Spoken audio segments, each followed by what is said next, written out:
I don't want a husband who only earns $900 a month, I said. There was silence on the other end of the phone. Maybe my mother-in-law was shocked. Hello? Are you still there? The mother of a man who makes $900 a month? What are you talking about? She finally asked. I'm saying Aaron earns $900 a month from his part-time job. I think you're mistaken. You're missing a zero. No, I'm not. He earns $900 a month, that's it. My name is Maria, and I'm 29 years old. I've been married to Aaron for 5 years, and we've been living in a small apartment ever since. We don't have kids yet. Life isn't luxurious, but it's simple and happy. We both do work we enjoy, and there's little stress. But 6 months ago, things started to change. My mother-in-law, who lives nearby, decided she wanted to move in with us.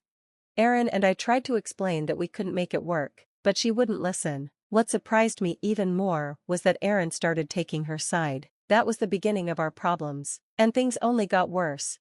My father-in-law passed away a few years ago, so my mother-in-law had been living alone in her house. She was managing just fine, but now she claimed she couldn't stay there anymore. She said she felt unsafe and uncomfortable.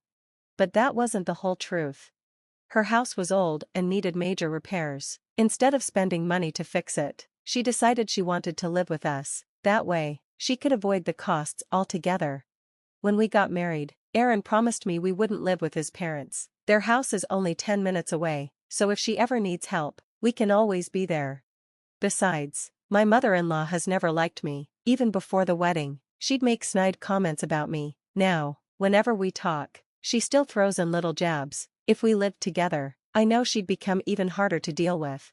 Recently, she quit her part-time job and is now unemployed. If she moved in, we'd have to cover her expenses too, and with our current finances, we just can't do that.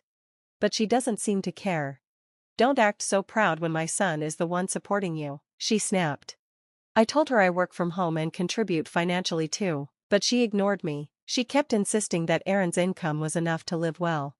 The truth is, we can't survive on his income alone. I asked her if she even knew how much Aaron makes each month.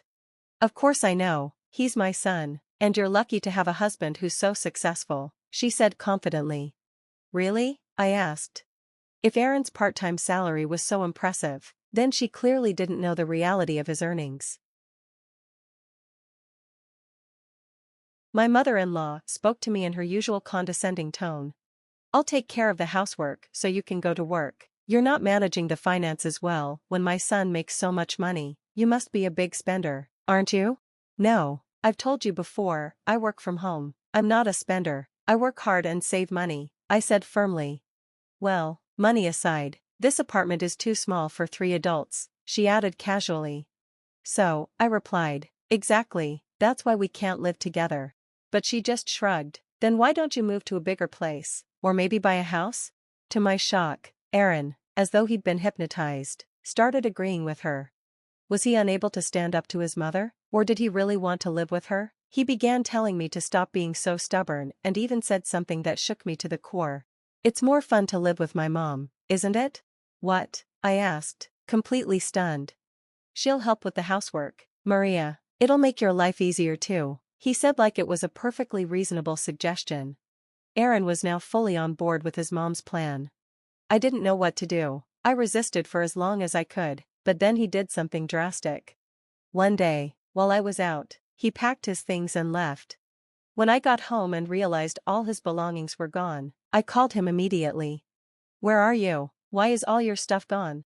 I moved out, he said simply. What? Why?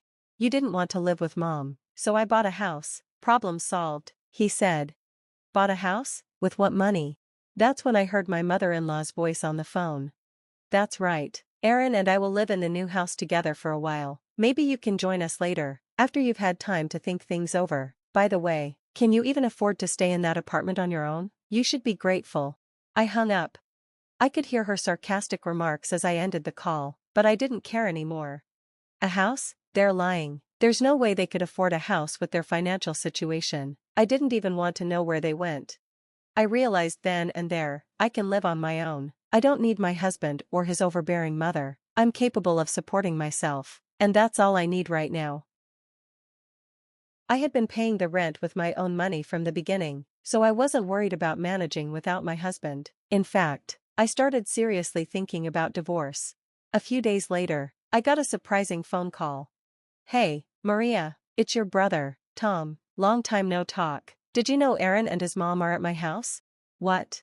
"Tom owns a house, but after buying it, he got transferred for work. Since then, I've been in charge of managing it." "Wait a second," I said, rushing to check the safe in my bedroom. The key to Tom's house was gone. "Tom, the key is missing. Did you call Aaron about it?" "No, I'm actually outside the house right now, watching. I think I know what's going on, but I'm not sure what to do." "We can call the police," Tom said. "Maybe, but Aaron is still family, technically. I'm not sure if the police will get involved right away." "You're right, don't worry, I'll handle it in a couple of days. Can you wait a bit?" "Okay, let me know if you need anything from me." After hanging up, I immediately called Aaron. "Oh, I hope you're feeling sorry now," said my mother-in-law when she answered the phone. "Where are you?" I asked. "Oh, you don't sound sorry at all," she sneered. "Where are you?" I repeated. "I don't need to tell you anything. You must be desperate without my son's $9,000 monthly salary," she said smugly. $9,000 salary? Who are you talking about?" "Of course, Aaron. My son has enough money to buy this wonderful house," she replied, laughing. I couldn't help but laugh too. "What's so funny?" she snapped. "Aaron said he'd divorce me if I didn't listen to him." "That's fine with me," I said. "How stubborn are you? If he leaves you, you won't survive on your own." "Actually, I can manage just fine. I don't need a husband who only earns $900 a month." There was silence on the other end of the line. "Hello? Are you still there? The mother of a man who only makes $900 a month? What are you talking about?" she finally asked. "I'm saying Aaron earns $900 a month from his part-time job. You must be missing a zero." "No, I'm not. It's $900. When I asked Aaron about his income, he said, around 9. That's what he meant, $900, not 9,000. It seemed hard for her to believe.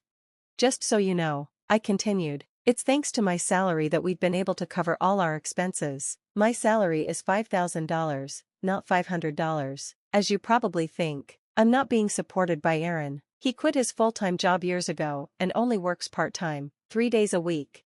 My mother-in-law didn't respond. I decided to add one final blow. "Oh, and by the way, the house you're living in now, the one you think Aaron bought for you, it actually belongs to my brother." "That's not true. Aaron bought this house for me." "No, it's my brother's house. He gave me the key, and Aaron took it without permission. What you and Aaron have done is a crime. I'm going to report it to the police." "Wait, please don't call the police," she screamed. "Then leave the house immediately," I said. Before I could say more, my mother-in-law hung up, still shouting in a panic. I figured my husband and his mother were probably arguing after our phone call. Later, when I went to check on my brother's house, they were gone. They must have rushed back to her house in a panic. I called my brother right away and apologized for the trouble my husband had caused. But there was still one thing left to do: divorce my selfish husband. I filled out the divorce papers and sent them to my in-laws' house. Not long after, my husband called me, sounding desperate. "You're joking, right? I'm really sorry about the house. Please reconsider."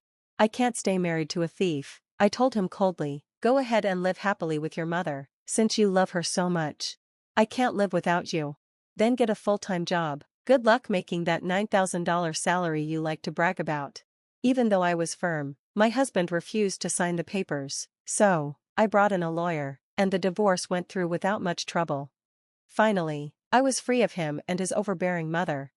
Now, my husband and mother-in-law live together in their old, rundown house. He's still earning $900 a month from his part-time job, and she had to start working part-time again, too. They fight constantly, and she complains to him every day.